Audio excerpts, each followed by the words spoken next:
500 জন যাত্রী সহ চলন্ত ট্রেন হাইজ্যাক, হত্যা করা হয়েছে নিরাপত্তার দায়িত্বে থাকা 6 কর্মকর্তাকে। 120 জন যাত্রীকে রাখা হয়েছে পণবন্দি অবস্থায় এবং সেই যাত্রীদের মেরে ফেলারও হুঁশিয়ারি দেওয়া হয়েছে অপহরণকারীদের পক্ষ থেকে।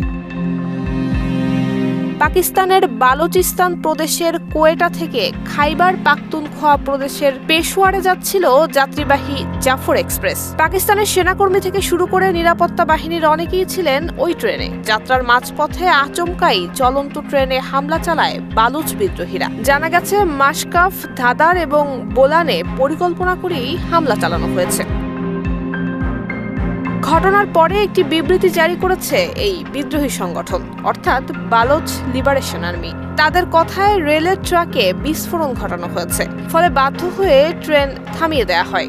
এরপরই ট্রেনের দখল নিয়েছে বালোচ আর্মির সদস্যরা। হামলার মধ্যে 6 জন নিরাপত্তা কর্মীর মৃত্যু হয়েছে, বাকি যাত্রীদের মধ্যে অধিকাংশই পণবন্দি। তবে বিদ্রোহীদের দাবি মহিলা, শিশু এবং বালোচ যাত্রীদের মুক্তি দেওয়া হয়েছে। কোনো আমজনতাকেই আটকে রাখা হয়নি, কেবল সেনা, পুলিশ, সন্ত্রাস বিরোধী ফোর্স এবং আইএসআই এর কর্মকর্তাদেরই আটক রাখা হয়েছে।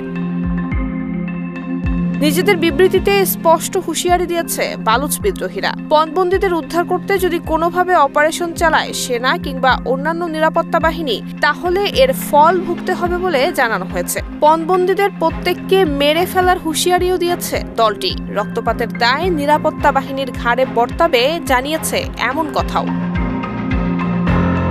দীর্ঘদিন ধরে পৃথক রাষ্ট্রের দাবিতে সরব বালুচিস্তান লিবারেশন আর্মি। পাকিস্তান এবং চীনে বড়সড় হামলা হবে এমন ইঙ্গিত তারা আগেই দিয়েছে। তবে এরই মধ্যে অপহৃত যাত্রীদের উদ্ধার করতে তৎপরতা শুরু করেছে স্থানীয় প্রশাসন। নুসরাত জাহান মেহেক, ঢাকা পোস্ট।